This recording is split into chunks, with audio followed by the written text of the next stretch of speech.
Continuando con ejercicios de la ley combinada, ahora trabajaremos con el siguiente ejercicio.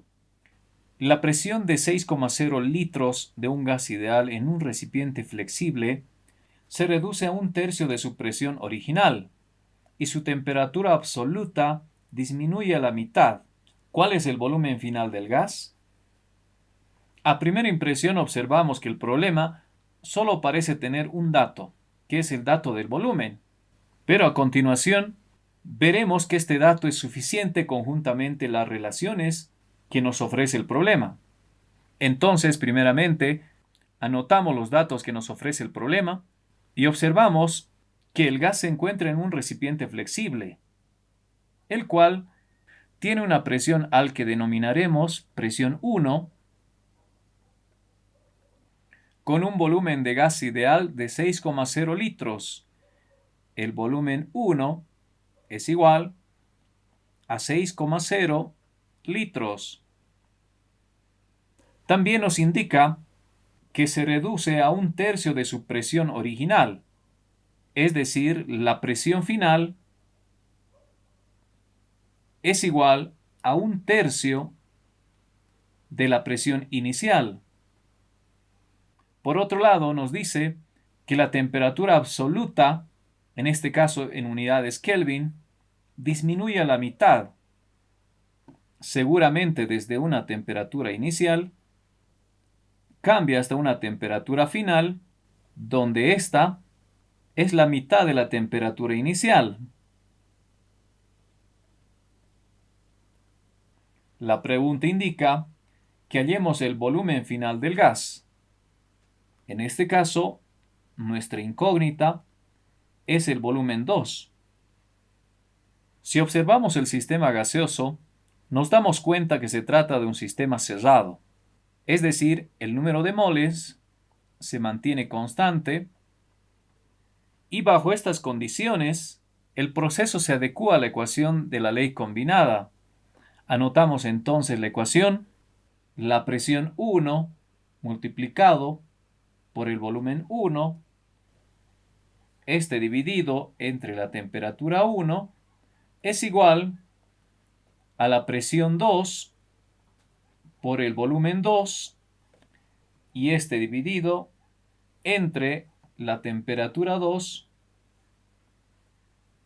y observamos que el problema consiste en hallar el volumen 2. Y para hallar este volumen se requiere del volumen inicial. Observamos que en los datos tenemos el valor del volumen inicial y por otro lado nos pide el valor de la presión 1 y la presión final. En cambio, nosotros tenemos una relación el cual nos ayudará a resolver el problema. Del mismo modo, requerimos del valor de la temperatura 1 y de la temperatura 2 y nosotros tenemos otra relación de ambas temperaturas que también nos permitirá resolver el problema. Lo que haremos a continuación será despejar el volumen 2 y tenemos lo siguiente. El volumen 2 es igual al producto de la temperatura 2 por la presión y el volumen 1. Anotamos la temperatura 2, la presión 1 y el volumen 1. Todo esto dividido, la presión 2 y la temperatura 1. Entonces vayamos reemplazando en la ecuación. Entonces tenemos que el volumen 2, que es igual a 1/2 la temperatura 1, anotamos 1/2 la temperatura 1 y este se encuentra multiplicando a la presión 1, anotamos la presión 1 y este a su vez al volumen 1, que equivale a 6,0 litros. Y todo esto lo dividimos entre la presión 2, que equivale a un tercio de la presión 1.